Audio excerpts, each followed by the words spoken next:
5월은 전통적으로 가정의 달로 우리가 지킵니다. 가정의 달을 맞이하여서 그래서 우리가 이 가정의 모습들, 불완전하고 미성숙할 수밖에 없는 우리 가정의 모습들을 바라보며 하나님이 우리에게 꿈꾸게 하시는 가정의 모습들을 좀 살펴보고 그 가정을 회복하기 위해 우리가 신경 써야 될 것들에 대해서 함께 말씀을 나누는 것으로 이번 한 달간 말씀을 진행하려고 합니다. 히브리서를 받는 사람들, 이 편지를 받는 사람들은 누구인가? 바로 초대교회 성도들입니다. 그들이 박해 가운데 신앙생활을 하는 이유는 신앙 때문입니다.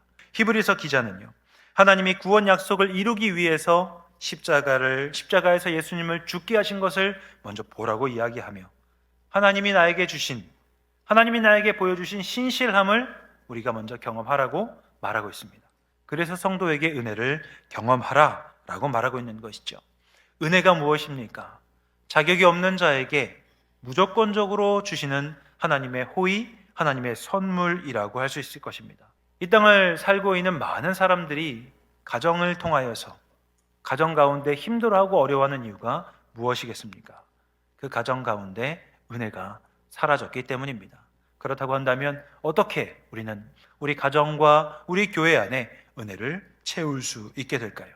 먼저 첫 번째로는 내가 가정의 은혜를 채우는 통로임을 우리가 기억할 때 우리 가정과 교회 가운데 하나님의 은혜는 채워집니다.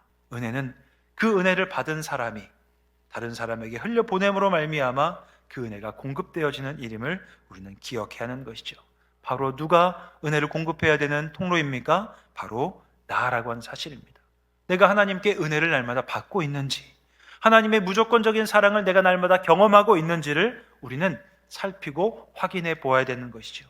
다음으로 우리가 하나님의 은혜를 구현할 수 있는 방법 가운데 두 번째는 우리가 하나님의 은혜의 말을 해야 한다라는 것입니다.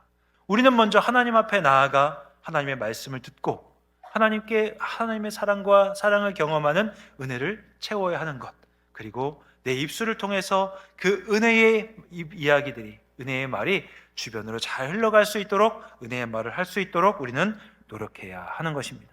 누군가 나를 만났을 때 하나님의 은혜를 경험할 수 있는 그러한 이야기를 듣게 해주시고 하나님의 무조건적인 사랑을 경험함으로 말미암아 우리의 가정이 점점 더 회복되어지는 그런 믿음의 가정이 되기를 주님의 이름으로 축복합니다. 하나님께 먼저 나아가서 하나님의 은혜를 경험하고 내가 하나님의 은혜를 흘려보내는 통로가 되어서 우리 가정과 우리와 함께 살아가는 많은 사람들에게 하나님의 은혜를 경험하게 하는 믿음의 사람으로 살아가시기를 주님의 이름으로 간절히 기원합니다.